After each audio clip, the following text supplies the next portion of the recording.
The fluorescent lights above Gate 47 hummed with that particular frequency that lives somewhere between sound and migraine.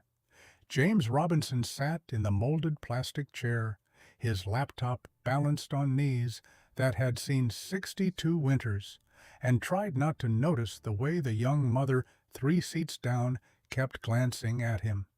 Not looking, exactly. Checking. The kind of visual audit people perform when they're trying to confirm a suspicion they don't want to admit they're entertaining. He'd seen that look before, countless times, in boardrooms where his net worth exceeded the GDP of small nations, in restaurants where the host assumed he was waiting for a table, not seated at the best one, in airports like this one, where a black man in a 15-year-old sweater and canvas sneakers apparently triggered some internal alarm system that bypassed conscious thought and went straight to the reptilian brain. The sweater was Loro Piana. The sneakers were Brunello Cucinelli. Together, they cost more than most people's monthly rent. But they didn't announce themselves. That was the point. James had learned a long time ago that true wealth whispered. It was only insecurity that shouted. His phone buzzed. A text from Laura Bennett, his CFO. Board approved. $680 million wired tomorrow. You saved 12,000 jobs. Congratulations. James didn't smile. 12,000 jobs. 12,000 families. 12,000 people who would wake up tomorrow and go to work at Skyglide Airlines because James Robinson had decided their company was worth saving. None of them would ever know his name. Most of them wouldn't care if they did. That was fine. That was how he preferred it. The gate agent's voice crackled over the PA system, flat and mechanical. We are now beginning general boarding for Skyglide Flight 827 to New York LaGuardia. Passengers with disabilities or requiring extra time may board now. James closed his laptop. The acquisition would finalize tomorrow, pending one last signature. He'd fly to New York, meet with Michael Anderson, Skyglide's current CEO, and by noon the deal would be done.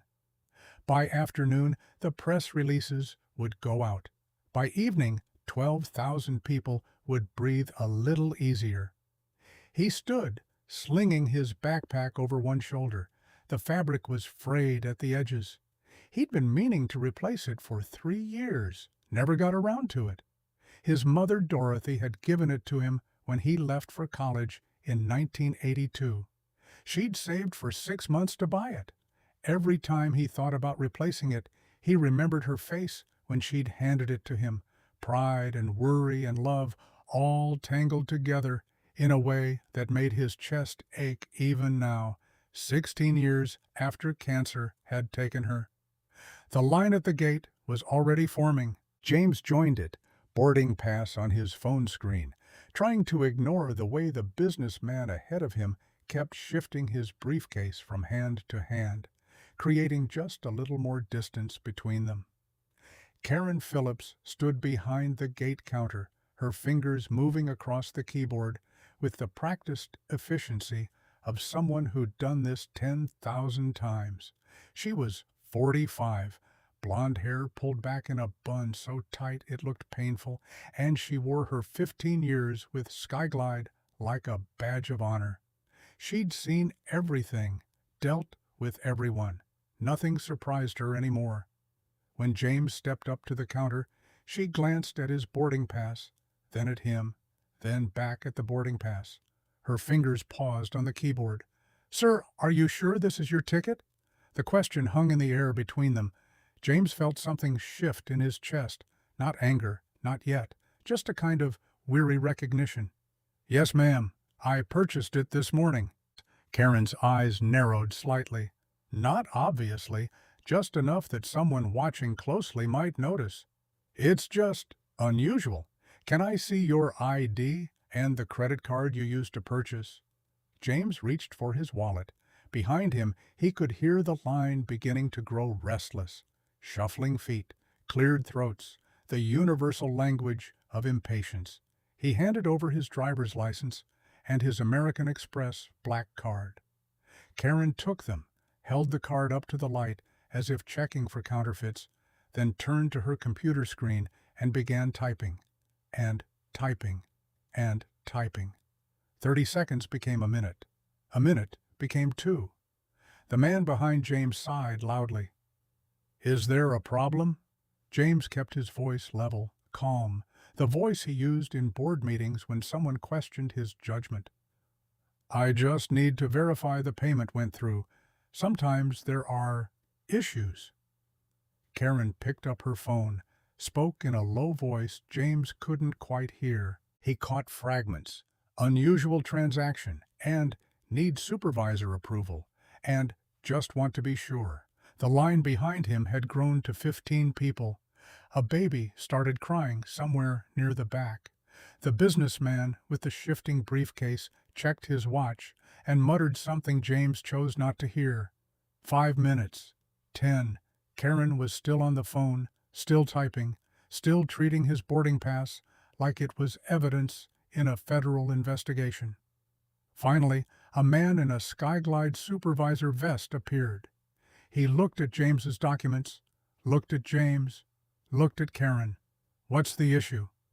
"Just verifying the passenger's payment. The ticket was purchased this morning for a significant amount." The supervisor scanned James's ID, tapped a few keys on the computer, then handed everything back. "Everything checks out. Have a good flight, Mr. Robinson." No apology, no acknowledgement of the 15 minutes James had just lost. No recognition that perhaps, maybe, there might have been absolutely no reason to question his ticket in the first place. James took his documents and walked toward the jetway. Behind him, he heard Karen greet the next passenger with a cheerful "Good morning" that sounded nothing like the suspicion she'd offered him.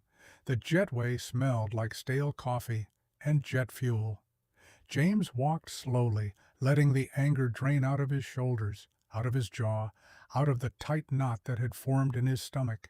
He'd learned decades ago that carrying anger was like carrying hot coals. You were the one who got burned. T.S. Checkpoint number 4 was having a slow morning. The line moved with the kind of grinding inefficiency that made air travel feel like punishment. James stood in his socks, belt in one hand, watching his backpack disappear into the X-ray machine. "Sir, step to the side, please." Officer Gary Miller stood at the end of the conveyor belt, one hand raised in the universal gesture of stop. He was 48. Ex-military bearing and the kind of crew cut that suggested he missed the structure of having someone tell him exactly what to do. Random screening, just routine. James stepped aside, watched 3 white passengers walk through behind him without a second glance. Watched Gary pull his backpack off the belt, unzip every pocket, remove every item. Laptop, charger, bottle of water he'd forgotten about, protein bar, the Louis Vuitton wallet his daughter had given him for his 60th birthday, leather so soft it felt like butter, the framed photo of Dorothy he carried everywhere, her smile frozen in 1998, before the diagnosis, before the chemo, when she still had hair and hope. "What's the purpose of your trip?" "Business meeting." Gary held up the laptop, turned it over in his hands like he'd never seen one before. "What kind of business?" "Technology consulting." "You have receipts for this laptop?" The question was so absurd, James almost laughed. Almost. Instead, he just looked at Gary, really looked at him, until the officer shifted his weight and cleared his throat. "It's procedure. High-value items. We need to verify ownership." "The laptop is 6 years old. I don't carry receipts for things I bought in 2020. Gary set the laptop down, moved on to the wallet, opened it, counted the cash inside. $300. Gary's eyebrows went up. You always carry this much cash? Sometimes more. Where'd you get it? James felt that coal getting hot again, felt it burning through the careful calm he'd constructed. I earned it. 20 minutes. Gary went through everything. Asked about the protein bar's expiration date. Asked why James had a photo of Dorothy. Asked if he had any documentation proving the wallet was his. The line behind the checkpoint had backed up into the terminal. Families with strollers, businessmen checking watches, an elderly couple holding hands, confused by the delay. Finally, Gary repacked the backpack. Not carefully, just shoved everything in, zipped it closed, handed it back. Have a safe flight. No apology, no explanation, no acknowledgement that perhaps treating a 62-year-old man like a smuggler might have been, at minimum, unnecessary. James grabbed his bag and half walked, half ran toward his gate. The final boarding call had already been announced. He made it with 3 minutes to spare, breathing hard, sweat dampening his collar. The jetway was empty now, just James and the hollow echo of his footsteps. He stepped onto the plane, turned left toward first class, and felt the recycled air hit his face like a wall. Row 2, Seat A. Window. He'd paid for it specifically. James liked to watch takeoffs, liked to see the ground fall away and the world shrink to the size it actually was. It helped him remember that the problems that felt enormous at ground level were just tiny dots from 30,000 feet. He moved down the aisle. The plane was maybe half full. Most of the first-class cabin was empty. Just a couple in seats 2C and 2D, silver-haired and designer-labeled, the kind of people who looked like they'd been born in first class and couldn't imagine any other way to travel. Patricia Murphy stood near the cockpit, checking her tablet. She was 48, 18 years with Skyglide, and she took her job seriously. Safety, service, procedure, in that order, always. When James stopped at row 2, she looked up, saw him, saw his sweater, saw his backpack, saw everything except, apparently, the boarding pass in his hand. Sir, I think you're in the wrong section. Economy is that way. She gestured toward the back of the plane with a smile that didn't reach her eyes. James held up his phone, showed her the boarding pass. Seat 2, a first class, paid in full. Patricia's smile flickered just for a second. Then she pulled out her tablet, scanned his barcode, watched the screen confirm what he'd just told her. That's surprising. Not, I apologize for the confusion, not welcome aboard, just surprise. As if the idea of James Robinson in first class was somehow startling, somehow unexpected, somehow wrong. She moved aside without another word. James slid past her, stowed his backpack under the seat in front of him, and sat down. The leather was soft, the seat wide, the legroom generous, everything he'd paid for. The couple in 2C and 2D were looking at each other now, whispering. The man's face had gone tight. The woman's eyebrows had climbed so high they'd nearly reached her hairline. James pulled out his laptop, opened his email, tried to ignore them, tried to focus on the acquisition documents that needed one final review. Tried to pretend he didn't hear the woman whisper, "Since when do they let?" before her husband shushed her quiet. The email from Michael Anderson sat at the top of his inbox. Looking forward to finalizing tomorrow. This partnership will transform Skyglide. Thank you for believing in us. James believed in second chances. He believed in companies that had made mistakes but were willing to change. He believed in the 12,000 people who just wanted to keep their jobs and feed their families and didn't deserve to lose everything because executives had made bad decisions. What he didn't believe in anymore was that people would see him for who he was rather than what they thought he represented. His mother's voice came back to him, not a memory exactly, more like a presence, something that lived in his bones. "Baby, Some people will never see you. They only see what they fear. Dorothy Robinson had cleaned hotel rooms for 30 years. 6 days a week, sometimes 7. Bleach and industrial cleaner, and hands so raw they cracked in winter. She'd come home smelling like other people's lives, exhausted in ways that went deeper than muscle, and she'd still make dinner, still help James with homework, still smile when he told her about his day. One night, when James was 15, she'd come home crying. A guest had accused her of stealing a necklace, made her empty her pockets right there in the hallway, in front of other guests, in front of other staff, made her prove her innocence like she was on trial for a crime she hadn't committed. They'd found the necklace an hour later, behind the dresser, where it had fallen when the guest set it down carelessly, drunkenly, the night before. No apology, no acknowledgement. The guest had checked out that morning without a word. James had been so angry, young enough to think anger could change things, old enough to want to do something about it. Dorothy had sat him down at their kitchen table, taken his hands in hers. "Baby, you can't carry that rage around. It'll eat you alive. You want to change things? You work hard. You get powerful.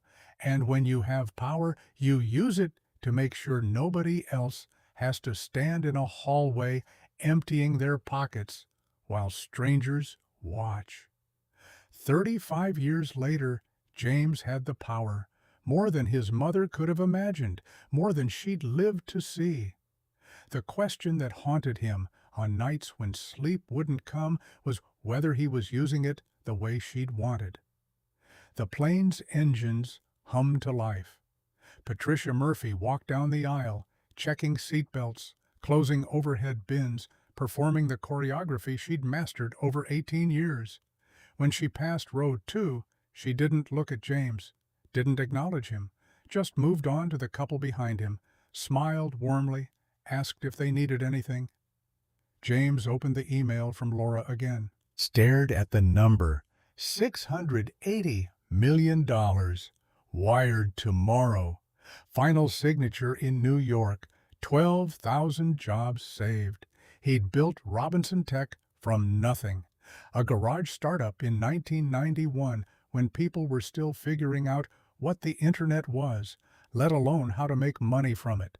35 years of 18-hour days and missed birthdays and sacrifices that had cost him his marriage and nearly cost him his relationship with his daughter. But he'd built something real, something that employed 4,000 people directly and probably another 10,000 indirectly. Something that had made him wealthy enough that $680 million was significant, but not devastating. Something his mother had been so proud of, even though she'd never really understood what his company did. "My baby makes computers talk to each other," she'd tell her friends. Close enough. The plane pushed back from the gate. Outside the window, the ground crew moved through their routines, waving wands, checking wheels, guiding the plane backward with practiced precision. Patricia's voice came over the PA system. "Ladies and gentlemen, we're next for takeoff. Flight attendants, prepare for departure." The engines roared. The plane turned, taxied, joined the line of aircraft waiting their turn. Through the window, James could see heat waves rising off the tarmac, distorting the horizon, making everything shimmer and bend. 15 minutes into the flight, James heard the crying, high-pitched, desperate, the kind of sound that cuts through every conversation and every pretense of privacy. A child in distress. He looked back. Rows behind him, in seat 18D, a young woman was holding a little girl who couldn't have been more than 4. The child's face was flushed red, her body shaking with sobs that seemed to come from somewhere deeper than her small frame should contain. The woman, Angela Rivera, looked terrified. 32 years old, single mother, flying alone for the first time in 3 years because her mother had fallen and broken her hip, and somebody had to get to New York to help. Angela hadn't wanted to bring Sophia. Couldn't afford not to, couldn't afford the flight either really, but credit cards existed for emergencies, and this qualified. Sophia had been fine at the gate, fine during boarding, fine until 10 minutes after takeoff, when the fever that had been building all morning finally spiked and the little girl started burning up. Angela dug through her bag, found the children's Tylenol, found the measuring cup. No water. She'd finished her bottle at the gate. Hadn't thought to buy another. She pressed the call button. Once. Twice. Waited. Jessica Hayes appeared. 25 years old, 11 months with Skyglide, still trying to figure out if this job was a career or just a stopover on the way to something better. She saw the crying child, saw the frantic mother, and felt her training kick in. "Ma'am, how can I help you?" "I need water. My daughter needs to take medicine. Please, she's burning up." Jessica glanced at the Tylenol bottle, at Sophia's flushed face, at Angela's desperate eyes. "We'll start beverage service in about 20 minutes, ma'am. I can bring you water then." Angela's face crumpled, not crying yet, but close. "She's sick. She needs it now. Please, just a cup, anything." "I understand, but we're not able to serve beverages until the captain turns off the seatbelt sign. Safety regulations. It's just water." "I'm sorry, ma'am. You'll have to wait." Jessica walked away. Not cruel, not indifferent, just following the rules, just doing what she'd been trained to do. Safety first, procedure always. Angela held Sophia closer, whispered reassurances she didn't believe, and tried not to cry in front of her daughter. James had been watching, not staring, just aware. The way you become aware of a car drifting into your lane or storm clouds gathering on the horizon. He reached into his backpack, pulled out the bottle of Evian he'd bought at a kiosk after security. Expensive airport water, overpriced and unnecessary. He'd drunk half of it, screwed the cap back on, planned to finish it later. Sophia needed it more than he did. James unbuckled his seatbelt. The plane had leveled off. The seatbelt sign was off. Technically, he was allowed to move around the cabin. The man in seat 2B, Richard Montgomery, looked up from his Wall Street Journal. "Where are you going?" James didn't answer, just stood, moved into the aisle, walked toward the back of the plane. 17 rows. James counted them, counted the passengers who glanced up as he passed, counted the ones who looked away, counted the subtle shifts in posture, the slight tensing, the unconscious recalibration that happened when a 6-foot-tall black man walked down an airplane aisle. He'd counted these looks his whole life, stopped being surprised by them around age 12, stopped being hurt by them around age 30. Mostly. He stopped at row 18. Angela was still whispering to Sophia, still holding her, still trying to will the fever down through sheer maternal determination. "Excuse me." Angela looked up, saw James, saw the water bottle in his hand. Her eyes went wide. James held it out. "Your daughter needs this more than I do, ma'am." For 3 seconds, Angela just stared, like she couldn't quite process what was happening, like she thought maybe this was a trick and the punchline was coming any moment. Then her face broke, not crying, not yet, but close. She took the bottle with both hands like it was made of crystal. "Oh my God, thank you. Thank you so much." James nodded, smiled, the kind of smile that said, "I'm a father too," without using words. "Hope she feels better." He turned to walk back to his seat, made it 3 steps. Patricia Murphy appeared from nowhere. That's how it felt anyway. 1 second the aisle was clear, the next second she was there, hands on hips, looking at James like a principal who'd caught a student passing notes. "Sir, you can't redistribute airline property." James stopped, turned, looked at her. "It's a bottle of water. First-class amenities are for first-class passengers only." "I am a first-class passenger." Patricia's jaw tightened, just barely, just enough. "Then please return to your seat and stop disrupting the cabin. James glanced around. The cabin was fine. People were reading, sleeping, scrolling through phones. The only disruption was this conversation. He walked back to row 2, slid past Richard Montgomery, who was now staring at him with unconcealed hostility, sat down, tried to focus on his laptop. Behind him, Sophia's crying had quieted. The Tylenol was working. Angela was whispering "thank you" over and over, even though James couldn't hear her anymore. Richard Montgomery folded his Wall Street Journal, set it in his lap, leaned slightly toward James. "Always got to be the hero, huh?" The words weren't loud, just loud enough for James to hear, just loud enough to make it clear he wasn't talking to himself. James's fingers paused on the keyboard, just for a second, just long enough to register the words. Then he kept typing. Richard leaned back, arms crossed, satisfied with whatever point he'd just made. Across the aisle, the silver-haired woman in designer labels looked over and smirked. Didn't say anything. Didn't need to. The look said everything.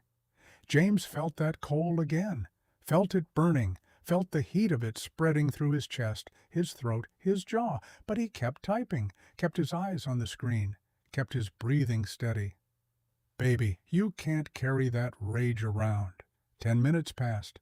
James worked on the acquisition documents, reviewed the terms, double-checked the numbers, made notes for tomorrow's meeting, did everything he could to pretend Richard Montgomery didn't exist. Then he heard it again. Sophia, crying louder this time, not the exhausted whimper from before. This was urgent, panicked, the kind of crying that sounds like pain. James looked back. Angela was holding Sophia, who had gone rigid in her arms. The little girl's eyes were rolling back. Her body was shaking. Angela's voice cut through the cabin. "She's having a seizure! Somebody help!" James was out of his seat before he'd consciously decided to move. 17 rows again, faster this time. He dropped to his knees beside Angela. "Lay her on her side. Loosen her clothes. She's having a febrile convulsion." His voice was calm, steady, the voice he'd used 1,000 times when his niece had epilepsy, when he'd been the one responsible for keeping her alive during seizures that looked like death, but usually weren't. Angela followed his instructions. Sophia's shaking began to slow, her eyes focused again. From the row behind, a voice. "He's right. I'm a doctor." Dr. Kenneth Parker, 68, retired pediatrician, 25 years in practice. He'd seen hundreds of febrile seizures. James had just handled it perfectly. "This man prevented choking. You did the right thing." Patricia Murphy appeared again. This time, she had company. A man in a captain's uniform, silver hair, potbelly, eyes that had seen 35 years of flight time and weren't impressed by much anymore. Captain Robert Taylor looked at James kneeling in the aisle, looked at Angela holding Sophia, looked at the passengers starting to crowd around, phones out, recording. "What's the problem here?" Patricia spoke before James could. "This passenger keeps leaving his seat. He's disrupting the cabin." Robert looked at James, really looked at him, sized him up in the way men of his generation had learned to size up certain people. Quick, efficient, final. "Sir, return to your seat. This is your final warning." James stood slowly, made himself tall, made himself look Robert in the eye. "The child needs medical attention. She just had a seizure. I'll decide what this cabin needs, not you."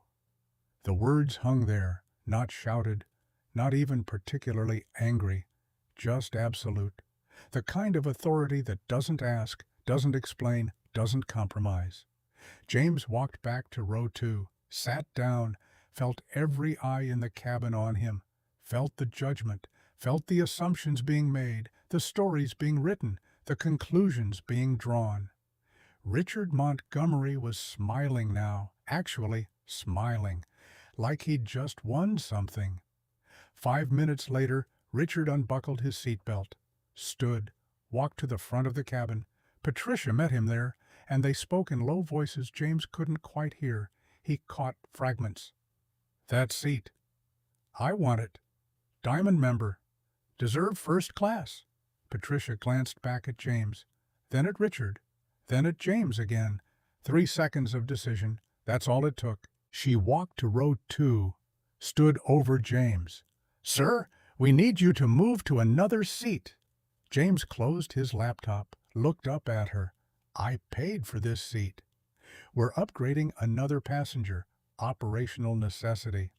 "I have my boarding pass. I paid full fare. I'm not moving." Patricia's face went hard, not angry, just cold, the kind of cold that comes from absolute certainty. "Sir, if you refuse, I'll have to call security." Behind her, Richard Montgomery was already settling into seat 2A, James's seat, the seat he'd paid for, the seat he'd selected specifically because he liked the window view. James stood, not to comply, not to move, just to be at eye level when he said what came next. "I'm not refusing. I'm exercising my right to the seat I purchased." Patricia pulled out her radio. "Captain, we have a non-compliant passenger in first class. He's refusing crew instructions." Robert Taylor's voice came back over her radio. "Is he threatening anyone?" Patricia looked at James, sitting calmly, laptop closed, hands visible, no threat, no aggression, just a man who wanted the seat he'd paid for. "He's being non-compliant and intimidating." The word hung in the air. Intimidating. James Robinson, 62 years old, sitting quietly, was intimidating. Robert's voice, "I'm calling ground security for arrest upon landing. Get him moved to economy." Patricia pointed to the back of the plane. "Row 18, seat C, middle seat. Move, now." James looked at Richard Montgomery, comfortable in his stolen seat, looked at Patricia Murphy, righteous in her authority, looked at the passengers pretending not to watch while watching everything. He picked up his backpack, walked to row 18, slid into seat 18C, middle seat, between Angela, who looked horrified, and a businessman who immediately shifted as far away as the narrow seat would allow. Sophia had stopped crying. The seizure had passed. Angela was holding her, rocking her, whispering that everything would be okay. When she saw James, her face crumpled.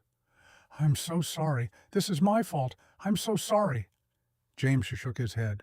"No, ma'am, this is not your fault. Not even a little bit." He meant it, every word. The plane began its descent. Captain Taylor's voice over the PA.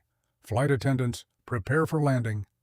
James pulled out his laptop one more time, opened his email, found the message from Laura Bennett about the acquisition. His fingers hovered over the keyboard. $680 million, 12,000 jobs. Michael Anderson's grateful email. The press releases ready to go. The signatures waiting in New York. All of it balanced against this moment, against Patricia's cold certainty, against Robert's unquestioned authority, against Richard's smug satisfaction, against the system that had looked at James Robinson and seen a problem instead of a person. Dorothy's voice again. "When you have power, you use it to make sure nobody else has to stand in a hallway emptying their pockets while strangers watch." James started typing. The email was short. 53 words that would change everything. To Laura Bennett, CFO, Board of Directors. Subject, immediate action required. Robinsonic Investment Cancellation Body. Effective immediately, cancel all proceedings for Skyglide Airlines acquisition. Do not transfer funds. Do not finalize contracts. This decision is final. I will explain when I return. JR. His finger hovered over the send button. He thought about the 12,000 jobs, the families, the people who had done nothing wrong, the mechanics and gate agents and pilots who just wanted to work and go home and live their lives. He thought about his mother emptying her pockets in a hotel hallway. He thought about every time he'd been stopped, questioned, searched, suspected, assumed guilty until proven innocent, and even then, not quite believed. He thought about Sophia, burning up with fever, and Jessica Hayes saying she'd have to wait. He thought about Patricia Murphy's surprise that he belonged in first class. He thought about Richard Montgomery stealing his seat with a smile. He thought about Robert Taylor deciding James was the problem without asking a single question. James clicked send. The email disappeared from his screen. Gone. Irrevocable. The plane touched down. Rough landing. The wheels hit hard, bounced once, settled. The engines reversed. The whole cabin shuddered. James closed his laptop, looked out the window at the terminal getting closer.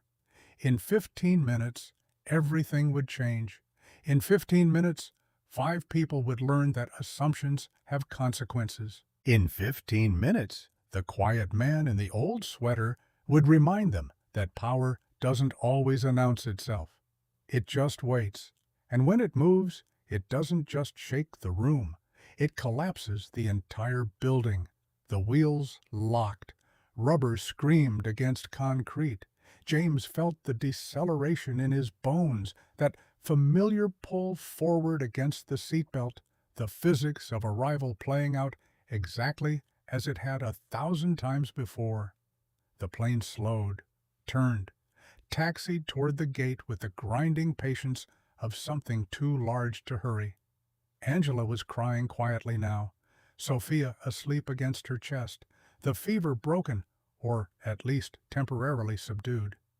She kept glancing at James, opening her mouth like she wanted to say something, then closing it again. Apology and gratitude tangled together in a way that couldn't find words. James looked past her, out the window. The terminal was getting closer. Ground crew in orange vests were already moving into position, guiding the plane with illuminated wands, their movements choreographed through years of repetition. His phone buzzed, a text from Laura Bennett. Email received, calling emergency board meeting. Are you certain? This will devastate them. James didn't reply. Certain wasn't the word. Certain implied doubt, followed by resolution.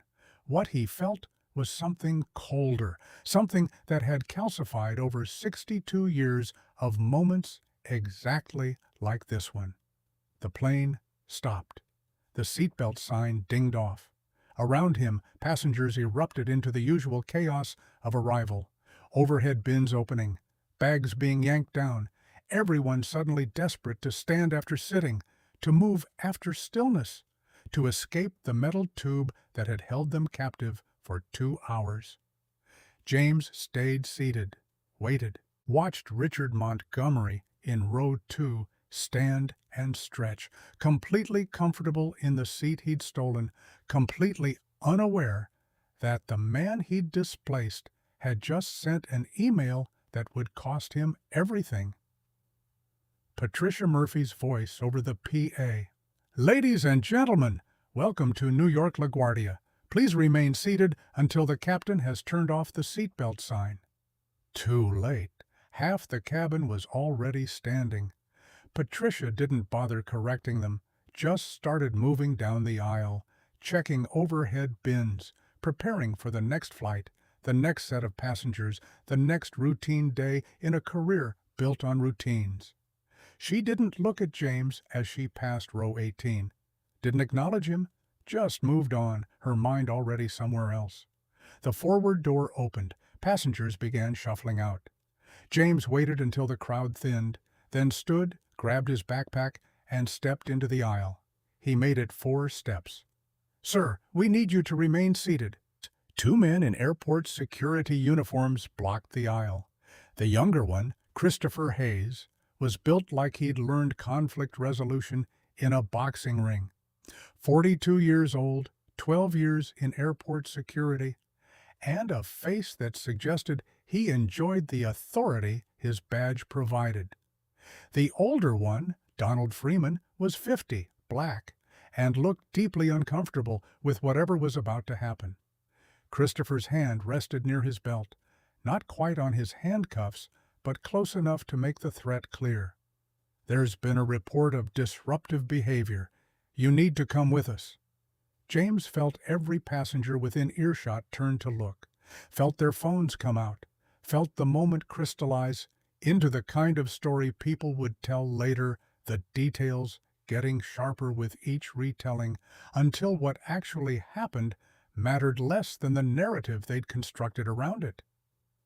"I'd like to leave voluntarily. I don't want any trouble." Christopher's jaw tightened, not because James had said anything wrong, because he'd said it calmly, because calm, in Christopher's experience, was just another word for dement.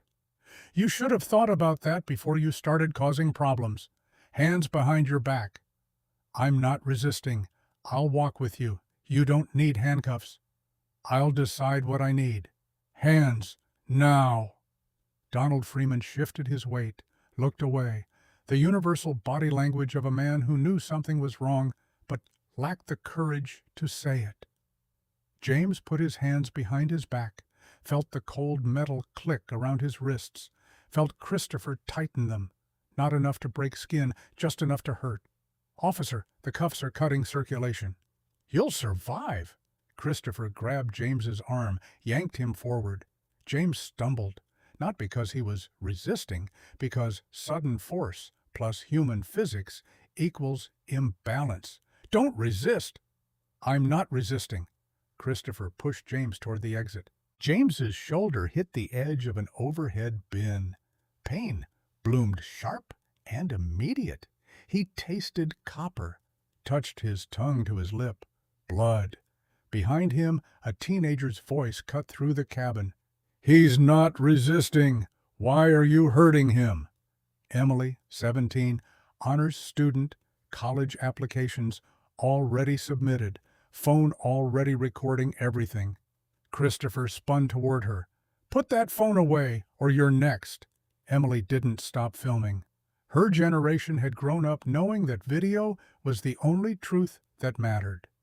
Christopher yanked James down the aisle. Passengers pressed back against their seats. A woman clutched her purse tighter. A man put his arm around his wife. The businessman in 18D pulled his feet in like James might trip over them. Nobody intervened. Nobody spoke up. Nobody said, "Wait, maybe this is wrong." 127 passengers, 127 witnesses, 127 people who would later claim they'd thought something seemed off, but hadn't wanted to get involved. James stumbled again. His head struck an armrest. The world went bright and sharp. More blood, warm on his temple, running down toward his jaw. Angela Rivera watched from row 18, Sophia still sleeping against her chest. Tears ran down Angela's face. She opened her mouth, almost spoke, almost said, "He saved my daughter," almost. But Christopher Hayes was a man with a badge and a uniform, and the kind of authority that made speaking up feel dangerous. So Angela stayed silent, hated herself for it, would hate herself for it for months, would hate herself until she finally found the courage to tell the truth. James was dragged off the plane, down the jetway, into the terminal. The fluorescent lights were too bright. His vision swam. The blood on his temple was drying sticky. They walked him past Gate 47, where passengers, waiting for the next flight, stopped mid-conversation to stare. Past the Hudson News, where a clerk paused in the middle of ringing up a magazine. Past the bathroom, where a man washing his hands looked up, met James's eyes in the mirror, then looked away. The interrogation room was exactly what interrogation rooms always are. Small, gray, furniture bolted to the floor, a mirror that was obviously one-way glass, fluorescent lights that hummed just below the threshold of conscious hearing, but loud enough to make your head ache after an hour. Christopher pushed James into a chair, didn't uncuff him, just left his hands behind his back, circulation slowly dying, fingers going numb. The security chief arrived 10 minutes later. Thomas Wright, 58, 30 years in law enforcement before retiring to airport security. He'd seen everything, done everything, believed he could read people in the first 30 seconds of meeting them. He looked at James, saw the blood, saw the expensive laptop peeking out of the backpack, saw the contradiction, and chose to ignore it. You're being charged with interfering with flight crew, possibly assault. I helped a sick child. That's not a crime. The captain says you were disruptive and non-compliant. The captain is wrong. Thomas leaned back, arms crossed, the posture of a man who'd already decided and was just going through the motions. You have the right to remain silent. Anything you say. I'd like to make my phone call.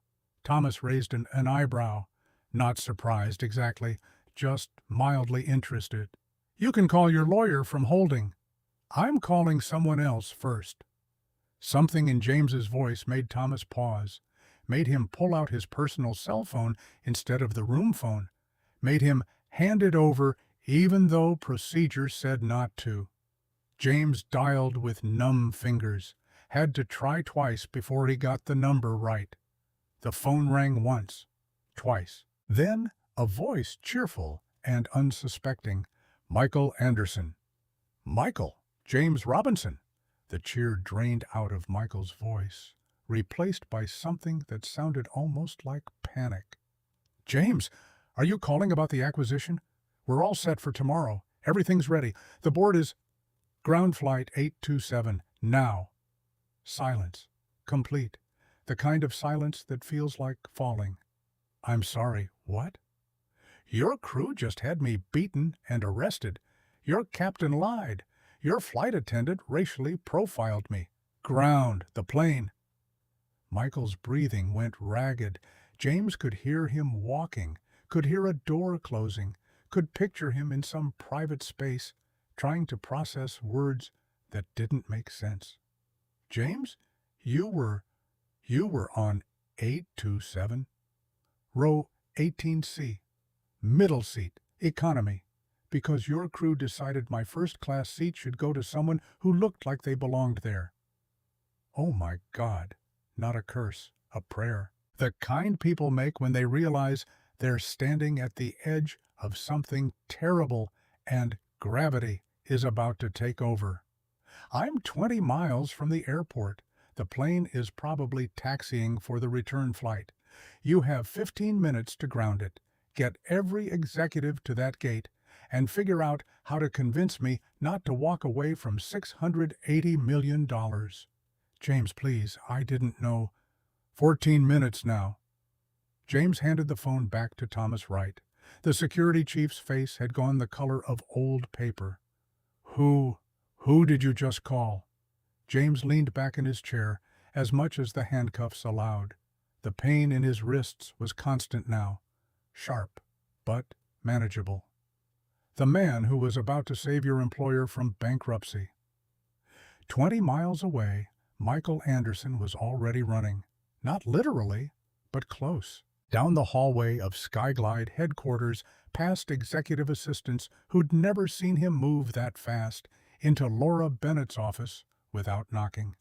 Laura looked up from her computer, saw his face, and immediately closed her laptop. What happened? James Robinson was on 827. Laura stood slowly, like standing too fast might shatter something. Our James Robinson? The acquisition James Robinson? Beaten, bloody, arrested. He just called me from airport security. The color drained from Laura's face. She was 52, had weathered 3 recessions and a bankruptcy filing, and nothing in her career had prepared her for this. Oh no. Oh God, no. Michael was already pulling out his phone, dialing the airport operations manager, pacing like a caged animal. Get every executive to gate 47. I don't care if they're in meetings. I don't care if they're off today. Get them there now. Laura grabbed her purse, her phone, her tablet. I'm calling legal. We need to drop all charges immediately. I'm calling the police chief. We need Robinson released. Now. They ran for the parking garage. Behind them, assistants were already making calls, pulling executives out of meetings, sending urgent messages that used words like emergency and immediately and career ending. 6 black SUVs left the Skyglide headquarters parking garage within 8 minutes. They moved through midday traffic like a funeral procession, urgent but not quite panicked. Everyone inside them trying to calculate how badly they'd just destroyed their own company. Back at LaGuardia, Flight 827 was preparing for its return to Chicago. The passengers had deplaned. The cleaning crew had worked through the cabin.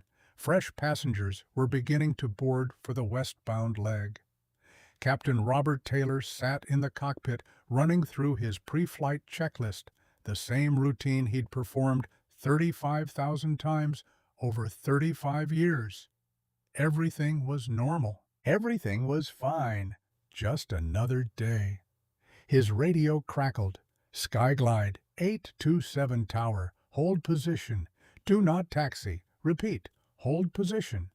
Robert frowned, keyed his radio. Tower, we're cleared for pushback. What's the issue? Stand by for updated instructions. Patricia Murphy was in the galley preparing for the westbound flight. She'd already forgotten about James Robinson, had already moved on to the next set of passengers, the next set of problems. What happened on the inbound flight was done. Over. Not her concern anymore. Her radio buzzed. The operations manager's voice, tight, with something that sounded like fear. Patricia, exit the aircraft immediately. Report to Gate 47 supervisor desk. She keyed her radio. I'm scheduled for the return flight. We're about to push back. Now, Patricia. The tone killed any thought of arguing. Patricia grabbed her bag and headed for the exit, confusion written across her face. In the cockpit, Robert's radio crackled again. Skyglide, 827, you are officially grounded. Do not push back. Do not taxi. Remain at gate until further notice. Robert keyed his mic. Tower, we need a reason. We have passengers boarding. Orders from your CEO. Direct. Non-negotiable. Robert sat back in his seat, hands still on the controls, mind trying to process what could possibly cause a CEO to ground a flight mid-operation. Equipment failure? Weather? Terrorist threat? He looked out the cockpit window and saw them. 6 black SUVs racing across the tarmac, ignoring every protocol, heading straight for Gate 47. He knew, in that moment, that whatever was happening was worse than any of those things. The SUVs stopped. Doors flew open. Michael Anderson hit the jetway running. Laura Bennett right behind him. 8 other executives scrambling to keep up. Michael burst into the gate area, saw the supervisor, saw Patricia Murphy standing there looking confused, saw passengers waiting to board, phones out, sensing something dramatic was unfolding. Where's Captain Taylor? The supervisor pointed to the plane. Michael ran down the jetway, Laura following, both of them breathing hard. They found Robert in the cockpit, still sitting at the controls, still trying to understand. Captain Taylor, come with me. Now. Robert turned, saw Michael's face, and whatever he was about to say died in his throat. Sir, I'm in the middle of... You're in the middle of nothing. Get out of that seat. The tone left no room for discussion. Robert unbuckled, stood, followed Michael and Laura back down the jetway. The gate area had filled with Skyglide executives, operations managers, legal counsel, the VP of Customer Relations, everyone who might possibly be needed to fix whatever catastrophe was unfolding. And then James Robinson walked in. He'd been cleaned up. Someone had brought him a suit. Tom Ford, perfectly tailored. The kind of suit that cost more than most people's monthly salary. His temple was bandaged. His wrists were raw from the handcuffs, but he stood straight, shoulders back, looking every inch like what he was. The transformation was complete. The man they'd dismissed, the man they'd moved to economy, the man they'd beaten and arrested. That man was gone. In his place stood James Robinson, founder and CEO of Robinson Tech Industries, net worth $8.3 billion, the man who'd been about to save their jobs. Michael Anderson walked toward him, hand extended, face the color of ash. "Mr. Robinson, James didn't take his hand, just looked at him, really looked at him. Let the silence stretch until it became uncomfortable, then painful, then unbearable. Finally, Michael's hand dropped. "I owe you an apology. What happened on that flight was unacceptable, inexcusable. We've already begun—" "Captain Taylor." James's voice cut through Michael's apology like a knife. Robert Taylor stepped forward, still in his uniform, still trying to project authority, even though everyone in the room could see it crumbling. "You told security I was disruptive and non-compliant, that I intimidated your crew. Would you like to explain to Mr. Anderson exactly what I did that was so intimidating?" Robert's mouth opened, closed, opened again. You were moving around the cabin, ignoring crew instructions. I helped a 4-year-old girl who was having a seizure. Is that what you considered disruptive? You refused to stay in your seat when instructed, after your flight attendant gave my seat to another passenger because she didn't think I belonged in first class. The words landed like grenades. Michael's eyes went wide. Laura Bennett pulled out her tablet, already pulling up the passenger manifest, the seat assignments, the evidence that would either confirm or deny what James was saying. As she found it in 30 seconds, her face went from pale to gray. "Captain Taylor, Mr. Robinson was assigned seat 2A first class, paid in full. Our records show he was moved to 18C economy, middle seat." She looked up at Robert. "Why?" Robert looked at Patricia Murphy. Patricia looked at the floor. Laura's voice went cold.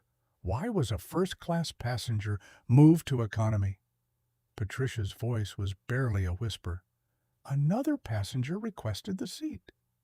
"And you just gave it to him, without asking Mr. Robinson, without any operational necessity?" Silence. Michael turned to James, and the look on his face was the look of a man watching his career end in real time. "Mr. Robinson, on behalf of Skyglide Airlines, I offer my deepest, most sincere apology. What happened to you was wrong, unacceptable. We will make this right." "Will you?" The question hung there, not rhetorical, not sarcastic, genuine. Michael nodded, desperate. "Yes, absolutely, whatever it takes."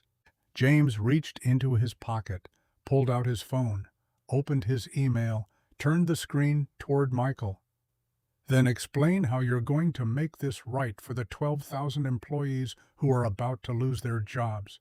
Michael squinted at the screen, read the email, read it again.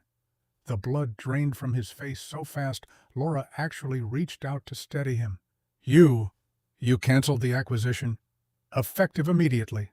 My board has already been notified. The wire transfer has been stopped. Our legal team is reviewing all contracts for termination clauses." Michael's legs gave out. He sat down hard in the nearest chair, hand over his mouth, eyes unfocused. Laura stepped forward, voice shaking. "Mr. Robinson, please. I understand you're angry. You have every right to be. But 12,000 people, families, they had nothing to do with this. I know, and I'm truly sorry they're going to suffer, but that's not my responsibility. That's his." James pointed at Michael, who was still sitting, still processing the magnitude of what he'd just lost. "I'm the CEO of this company. You hired people who treated a passenger with contempt and violence. You created a culture where crew members felt comfortable profiling someone based on nothing but appearance. You built a system where my complaints about Patricia Murphy, and yes, I checked, there are 12 of them over the past 5 years, were documented and ignored. You had chances. You had warnings. You chose profit over people, over and over again. Michael looked up, tears actually forming in his eyes. We'll fire them, everyone involved. Taylor, Murphy, the security guards, everyone. We'll implement new training, new oversight, new policies. Please, just give us a chance. You've had chances. James turned to Robert Taylor, who stood rigid, face red, hands clenched into fists. Captain Taylor, you told security I was being intimidating. Do you want to know what's actually intimidating? Having a pilot use his authority to have a passenger beaten and arrested because he helped a sick child. That's intimidating. That's the abuse of power that makes people afraid to do the right thing. Robert's voice came out, strangled. I didn't know who you were. That's the problem. You should have treated me with dignity, regardless of who I was. The words hit like a physical blow. Robert actually stepped back like he could escape them. Laura Bennett cleared her throat, pulled out her tablet. Mr. Robinson, I've been reviewing our complaint records. We have 47 documented incidents over the past 8 years. Passengers complaining about being profiled, discriminated against, treated as suspicious or unwelcome. Patricia Murphy appears in 12 of these complaints. Captain Taylor appears in 8. We documented every single one. We did nothing. She looked at Michael, and the accusation in her eyes was clear. We prioritized customer retention over policy enforcement. We told ourselves these were isolated incidents. We were wrong. James nodded slowly. 47 people tried to tell you. 47 times you could have fixed this. Instead, you documented their pain and filed it away.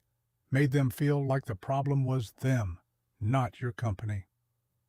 Michael stood, walked toward James, hands raised in supplication. Tell me what I have to do. Please, name it, anything. James pulled up a list on his phone, started reading. Dr. Brenda Washington, black surgeon, accused by your crew of stealing headphones she owned, removed from the flight, missed her mother's funeral. Michael's face crumpled. Timothy Brooks, black software engineer, removed from first class because another passenger claimed he smelled like marijuana. He doesn't smoke, never has, drug tested clean. Your crew didn't care. Laura was typing frantically, pulling up each case, her face getting paler with each one. Maria Santos, Latina teacher. Your flight attendant told her the chicken dish she ordered wasn't authentic for her anyway. Made her feel like she didn't belong. She stopped flying altogether after that. James looked up from his phone. 47 people, Michael. 47 chances. And you did nothing until one of them turned out to have the power to hurt you back. The FBI agents arrived then. 2 of them, badges out, faces professional and neutral. The older agent looked around the gate area, at the executives, at Patricia and Robert, at Christopher Hayes, who'd been escorted up from security.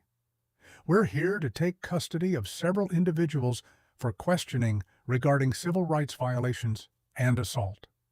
Patricia Murphy made a sound that wasn't quite a scream. Christopher Hayes went rigid. Robert Taylor closed his eyes. The agents moved efficiently. Handcuffs clicked. Miranda rights were read. The same process that had been inflicted on James was now being inflicted on the people who'd ordered it. Patricia was crying. Actually crying, tears streaming down her face, mascara running. I didn't know who he was. James watched them being led away, felt nothing, not satisfaction, not vindication, just a cold certainty that this was necessary. Richard Montgomery appeared from somewhere in the crowd of passengers. He'd been waiting for the return flight, completely unaware of what his seat theft had triggered. One of the agents turned to him. Richard Montgomery, you're wanted for questioning as well. Conspiracy to deprive civil rights. Richard's face went from confused to terrified in the space of a heartbeat. What? I didn't. I just asked for a seat. I'm a Diamond member. You can't. The agent didn't argue, just read him his rights and led him away. Emily, the 17-year-old who'd filmed everything, stood near the gate, watching it all unfold. She'd already posted her video, already watched it hit 10,000 views, then 50,000, then 200,000. By tomorrow, it would be 20 million. The video showed everything: James helping Sophia, Patricia's confrontation, Robert's cold dismissal, Christopher's brutality, the blood, the handcuffs, the way 127 passengers had watched and done nothing. Michael Anderson sat down again, head in his hands. We're finished. The stock is going to crash. Investors will pull out. We won't survive this. Laura Bennett sat beside him, equally shattered. We don't deserve to. James stood above them, these people who'd had the power to prevent all of this and hadn't. You're not finished yet, but you're going to have to earn your survival, and it starts with understanding that every person who walks onto your planes deserves to be treated like a human being, not a potential threat, not a problem to be managed, a human being. He turned to leave. Made it 3 steps. Michael's voice stopped him. What would it take? For you to reconsider? James turned back, looked at this man who'd just lost everything and was trying to find some way to climb back up. Nothing. There's nothing you can do, because I've learned that people don't change because they've been convinced. They change because they've been hurt, and you haven't been hurt enough yet to actually change. But 12,000 employees? We'll find new jobs, or they won't. Either way, that's the consequence of working for a company that built its culture on looking the other way. I'm sorry for them, I truly am, but I'm not the one who destroyed their livelihoods. You are. James walked away, down the jetway, into the terminal, past the Hudson News, where the clerk was now showing customers the viral video on her phone, past the bathroom where men were clustered around a tablet, watching, commenting, judging. His phone buzzed. Text from Laura Bennett, his CFO. Board meeting in 30 minutes. They want to know if you're certain. James typed back. Absolutely certain. This stands. Another buzz. This time from his daughter, Rebecca. Dad, I just saw the video. Are you okay? I'm on my way to NYC. He typed, I'm fine, sweetheart. Don't come. I'll be home tonight. But he wouldn't be fine. Not really. Because winning doesn't erase the humiliation of being dragged off a plane bleeding. Justice doesn't heal the wound of being treated like a criminal for helping a child. He'd learned that lesson at 15, watching his mother empty her pockets in a hotel hallway. Some wounds don't heal. They just teach you to carry them better. James found a quiet corner of the terminal, sat down, opened his laptop, began drafting the statement his PR team would release in the morning. It started with 5 words that would define everything that came next. Dignity is not for sale. The video hit 10 million views by midnight, 20 million by dawn. By the time the sun rose over Manhattan, Emily's footage had been downloaded, re-uploaded, dissected, and transformed into the kind of cultural flashpoint that defines a moment. The comments section became a battlefield. Thousands of people who'd never met James Robinson suddenly had opinions about what he should have done, what he'd done wrong, whether canceling the acquisition was justice or cruelty. But the video didn't lie. Christopher Hayes tightening those handcuffs, the blood on James's temple, Patricia Murphy's face when she'd seen his first-class boarding pass and decided it must be wrong somehow. Robert Taylor's absolute certainty that his authority mattered more than the truth. 127 witnesses, 127 people who'd watched it happen and pulled their feet in. The cable news networks picked it up at 6 a.m.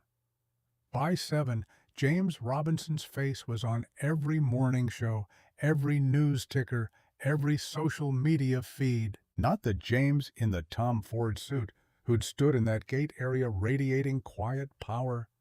The James from the video, bleeding, handcuffed, stumbling down the aisle while passengers filmed and did nothing. CNN ran a Chiron, billionaire CEO, beaten, arrested after helping sick child on flight. Fox Business went with Skyglide loses $680 million after racial profiling incident. MSNBC found Angela Rivera, put her on camera at 8:15, Sophia sleeping on her lap, still recovering from the fever that had started everything. Angela's voice shook as she spoke. "He saved my daughter. The flight attendant told me I had to wait. My baby was burning up, and they told me to wait. And this man, this kind, generous man, he just gave her water. No questions, no hesitation. He saw someone who needed help, and he helped." The host leaned forward, voice gentle. "Did you know who he was?" "No, not until I saw the news. But it doesn't matter. It shouldn't matter. He was just a person being kind to another person. That should be enough. What do you think about what happened to him?" Angela's eyes spilled over. "I think they punished him for being good, and I think—" She stopped, swallowed hard. "I think I should have spoken up. When they came for him, when they put those handcuffs on him, I should have told them. But I was scared, and my silence made me part of it." The clip went viral on its own. Angela's guilt, her honesty, her daughter sleeping peacefully in her arms, living proof that James Robinson's kindness had mattered. Skyglide's stock opened at $42, dropped to $38 by 9 a.m., 29 by 10, 16 by noon. Trading was halted at 1 p.m. when it hit $12 and triggered the circuit breakers. Investors were fleeing. Corporate contracts were being canceled. Pilots and flight attendants were updating resumes, reaching out to competitors, trying to jump from a ship that was actively sinking. Michael Anderson sat in his office watching the stock ticker like a man watching his own death in slow motion. Laura Bennett was on the phone with the board, trying to explain how they'd managed to lose $680 million and their reputation in the same day. The explanation was simple. They'd hired Patricia Murphy despite complaints, promoted Robert Taylor despite warnings, created a culture where profiling was documented but not punished, built a system that protected employees who generated revenue and ignored passengers who didn't. And now the bill was due. The board meeting lasted 4 hours. Michael wasn't invited. That told him everything he needed to know about his future with the company. At 3 p.m., the chairman called him. "Michael, the board has asked for your resignation, effective immediately." Michael had expected it. Didn't make it hurt less. "I understand. You'll receive your contracted severance. Legal will handle the transition." The line went dead. 32 years with Skyglide, 12 as CEO. Ended with a phone call that lasted 19 seconds.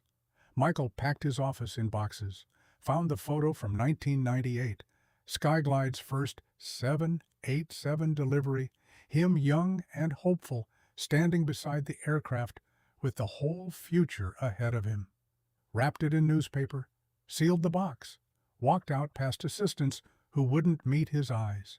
The board appointed Dr. Brenda Washington as interim CEO that same afternoon. The irony wasn't lost on anyone. The surgeon who'd been accused of stealing headphones she owned.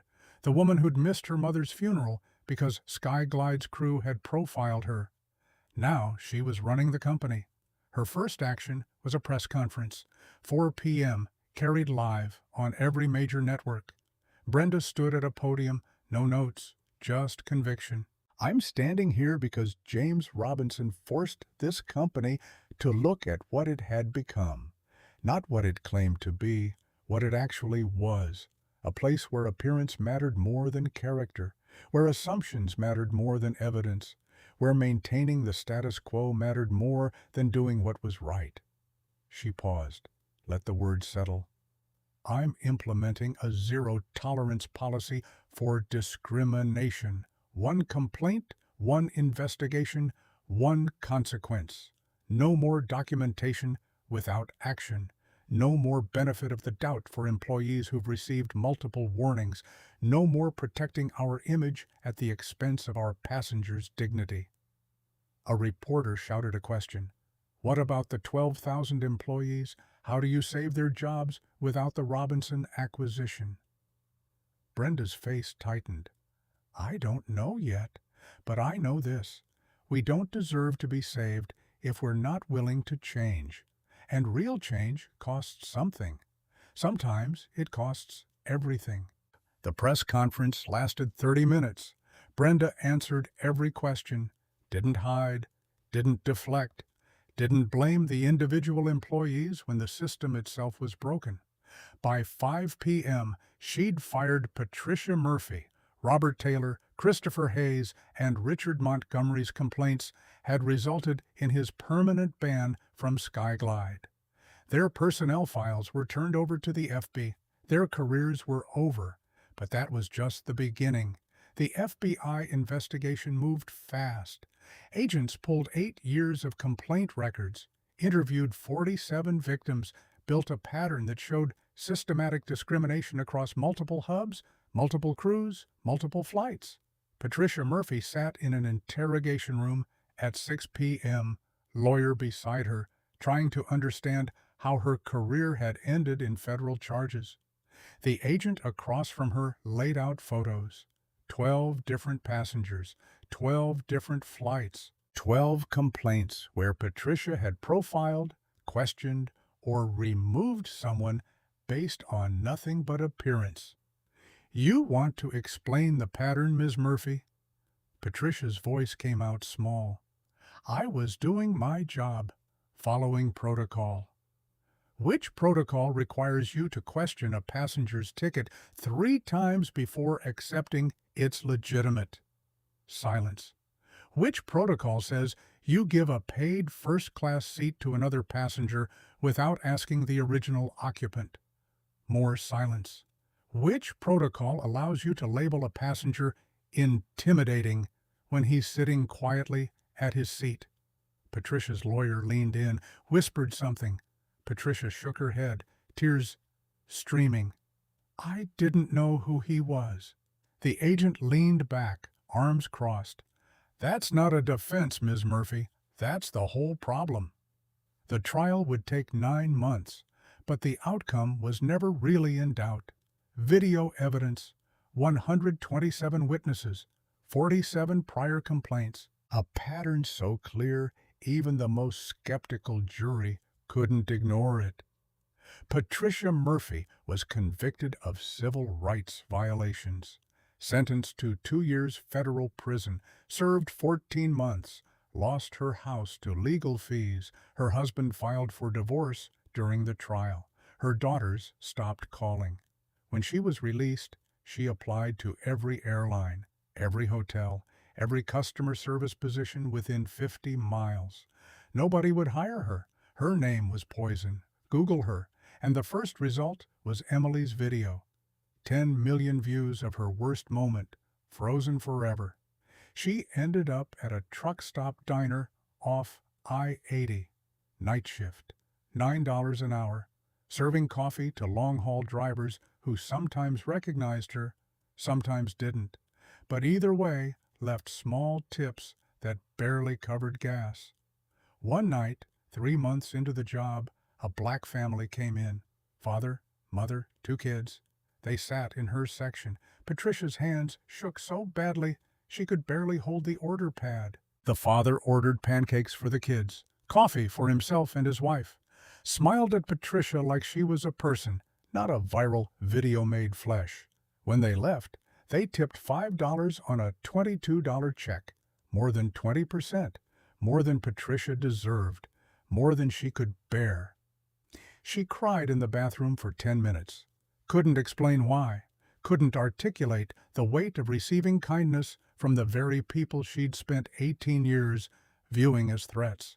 Some lessons arrive too late to save you. They just arrive late enough to make sure you understand exactly what you lost. Robert Taylor's fall was faster. The FAA suspended his license the day after his arrest. The pilots' union expelled him within a week. 35 years of seniority, of perfect safety records, of flights logged across 6 continents erased because he'd decided his authority mattered more than a passenger's humanity. His trial was shorter than Patricia's. 3 weeks. The evidence was overwhelming. Captain's logs, where he'd documented James as non-compliant and potentially dangerous, despite video showing James sitting quietly. Radio transmissions, where he'd authorized the arrest without ever asking what James had actually done. The jury convicted him in 4 hours, 3 years federal prison for assault and civil rights violations. His wife filed for divorce before sentencing. His pension was revoked. $1.2 million he'd been counting on for retirement, gone. His 3 daughters sent a joint letter telling him they were changing their last names, didn't want to be associated with him anymore.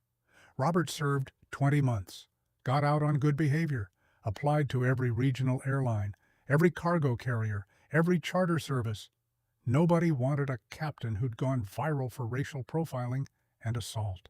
He ended up driving an airport shuttle bus, same airport where he'd commanded aircraft worth $200 million. Same tarmac he'd taxied across 35,000 times.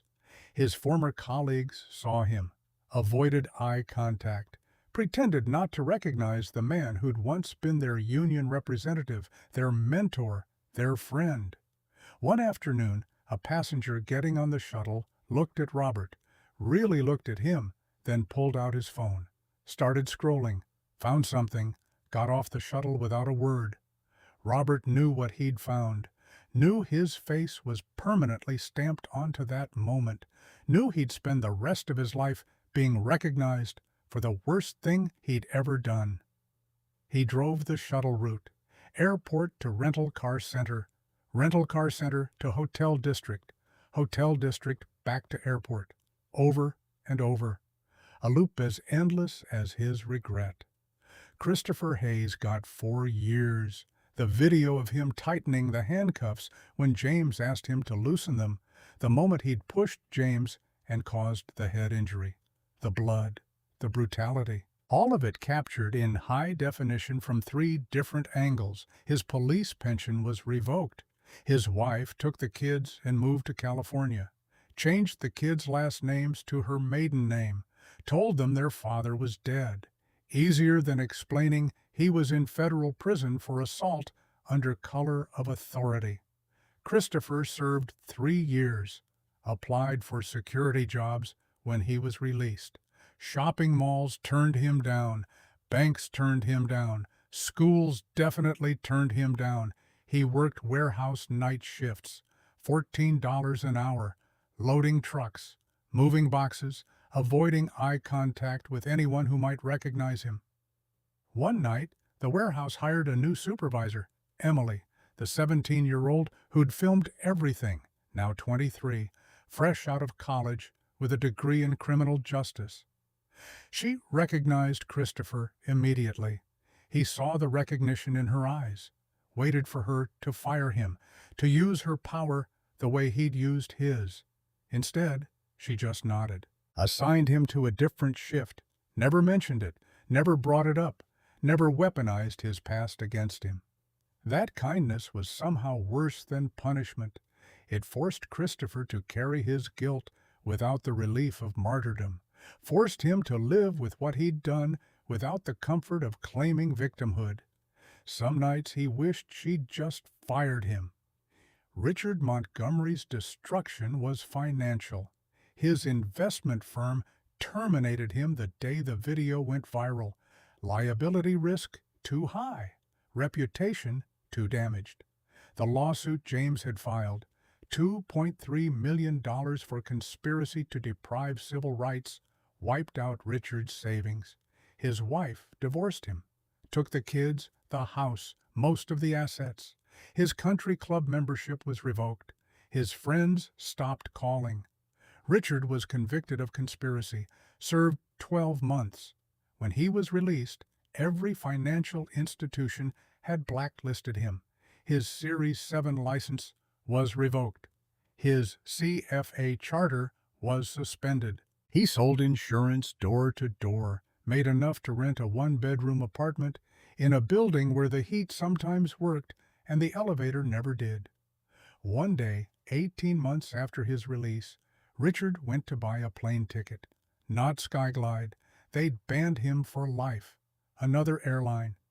He stood at the counter, credit card ready. The agent smiled. "Mr. Montgomery, you're confirmed in economy, middle seat. Don't you have first class available?" "It's full, sir." Behind Richard, a black man in a hoodie and sneakers approached the counter. The agent's face lit up. "Mr. Williams, welcome back. We've upgraded you to first class as usual. Thank you for your loyalty." Richard watched the man walk toward the gate, watched him disappear into first class, understood finally what it felt like to be judged by appearance and found wanting. The irony tasted like ash. Karen Phillips, the gate agent who'd spent 15 minutes questioning James's ticket, was fired within a week. Couldn't find another airline job. Ended up managing a cell phone store. Minimum wage, no benefits. She watched James Robinson on TV receiving the Presidential Medal of Freedom 9 months later. Turned off the television. Couldn't bear to watch the man she'd treated like a criminal being honored by the President of the United States. But the individual karma was just the surface. The real change went deeper. The FAA issued new guidelines 6 months after the incident. The Robinson Protocol, they called it. Mandatory bias training for all flight crew. Third-party oversight boards at every major airline. Anonymous complaint systems with guaranteed investigations. Congressional hearings followed. James testified for 4 hours, calm, measured, devastating. The question isn't why I canceled the acquisition. The question is why it took a billionaire getting beaten and arrested for anyone to care about the 47 people before me who filed complaints and were ignored. Senator Karen Hughes leaned forward. "Mr. Robinson, do you regret your decision? 12,000 people lost their jobs." James didn't hesitate. "I regret that it came to this, but I don't regret the decision. Those 12,000 people worked for a company that systematically discriminated against passengers for 8 years. A company that documented abuse and did nothing. They lost their jobs because their executives failed them, not because I refused to reward that failure. But surely you could have accepted their apology, given them a chance to reform." "Senator, they had 47 chances to reform. They chose not to take them. Why should I believe the 48th time would be different just because this time the victim had money?" The hearing room went silent. No good answer existed. Everyone knew it. Congress passed the Airline Passenger Dignity Act 3 months later. Bipartisan, unanimous in both chambers. The president signed it with James standing behind him, Angela Rivera beside him, holding Sophia, now healthy and happy. The law mandated federal oversight of airline complaint systems, required public reporting of discrimination complaints, established a passenger Bill of Rights with teeth. 40 other airlines adopted Skyglide's zero-tolerance policy voluntarily. Not because they suddenly cared about justice, because they were terrified of becoming the next viral disaster. Discrimination complaints dropped 64% in 2 years. Not because discrimination stopped, because consequences started. 2 years after the incident, James returned to LaGuardia, same terminal, different airline. He'd never fly Skyglide again, even though Dr. Brenda Washington had turned it around, made it the highest-rated airline for diversity in the country. Some wounds heal, some don't. James's relationship with Skyglide fell into the second category. He stood at the gate, waiting to board, wearing the same old sweater, the same canvas sneakers, the same backpack with frayed edges. A young black woman approached him, 25, flight attendant uniform, crisp and new, name tag, reading Michelle. "Excuse me, Mr. Robinson?" James turned, cautious. Fame had made simple interactions complicated. "I just finished the Robinson Foundation's training program. Because of you, I know how to see people, not profiles. People, not threats, just people." Her voice caught.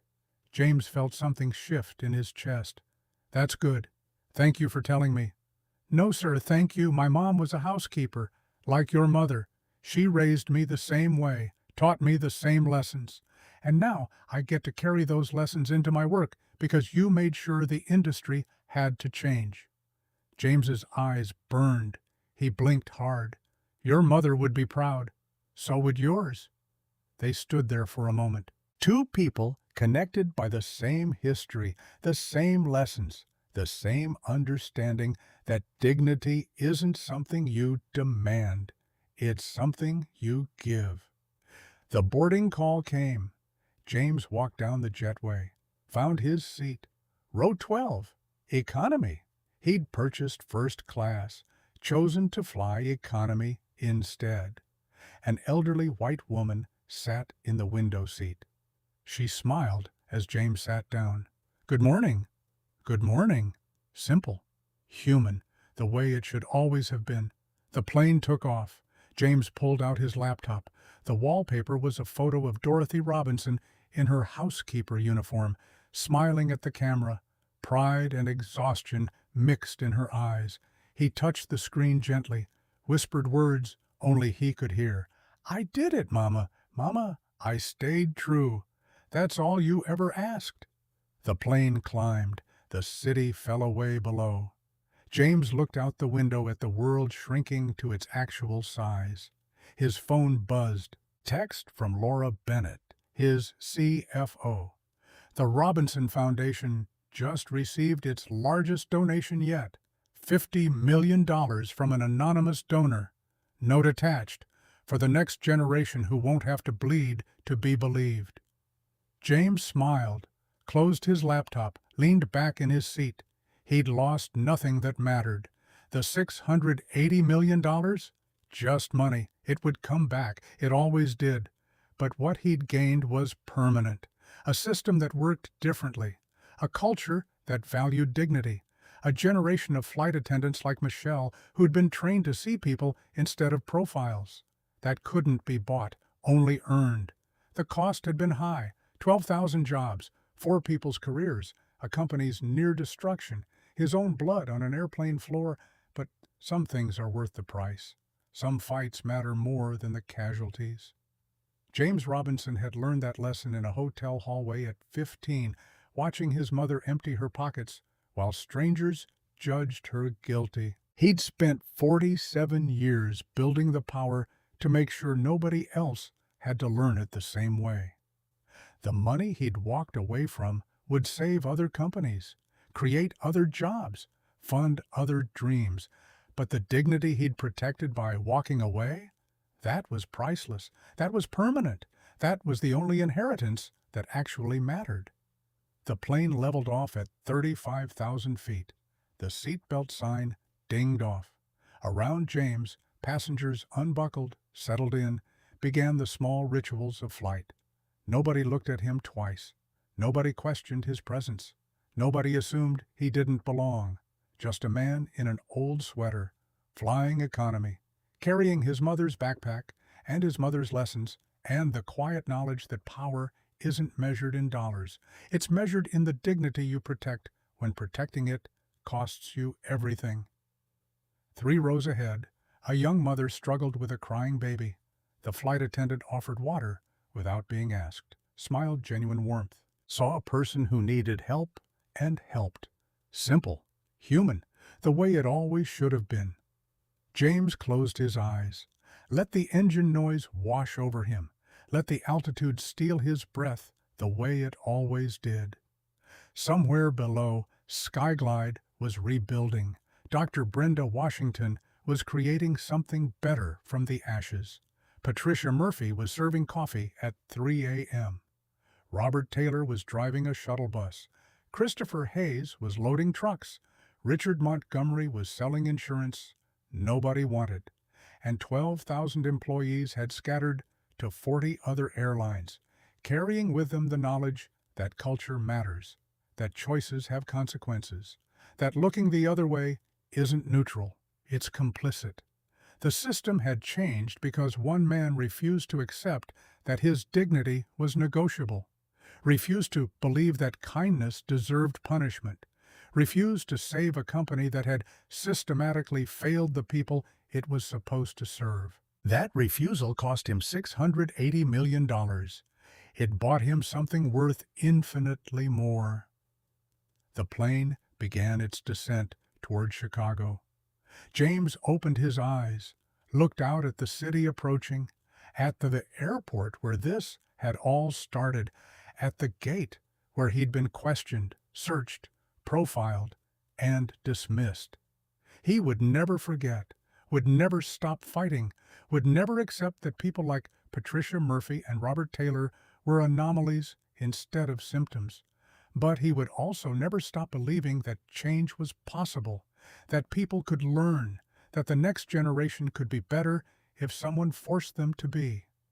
The wheels touched down. Smooth landing this time. No drama, no blood, no handcuffs, just a man arriving home, carrying his mother's legacy, having honored it in the only way that mattered, by refusing to sell his dignity at any price, by understanding that real power doesn't demand respect. It simply makes respect the only reasonable response. The plane taxied to the gate. Passengers stood, grabbed bags, rushed toward whatever came next.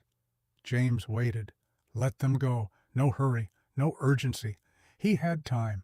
He had resources. He had the rest of his life to make sure what happened to him never happened to anyone else. And he had his mother's voice, clear as crystal, echoing across the years. Baby, you did good. You stayed true. That's all I ever asked. James stood, grabbed his backpack, walked off the plane into the rest of his life. Behind him, the seat was empty. The plane was empty. The moment was over, but the impact would ripple forward for generations. Some fights you win by winning. Some fights you win by refusing to lose yourself in the process. James Robinson had fought both kinds and won both ways, the only way that mattered.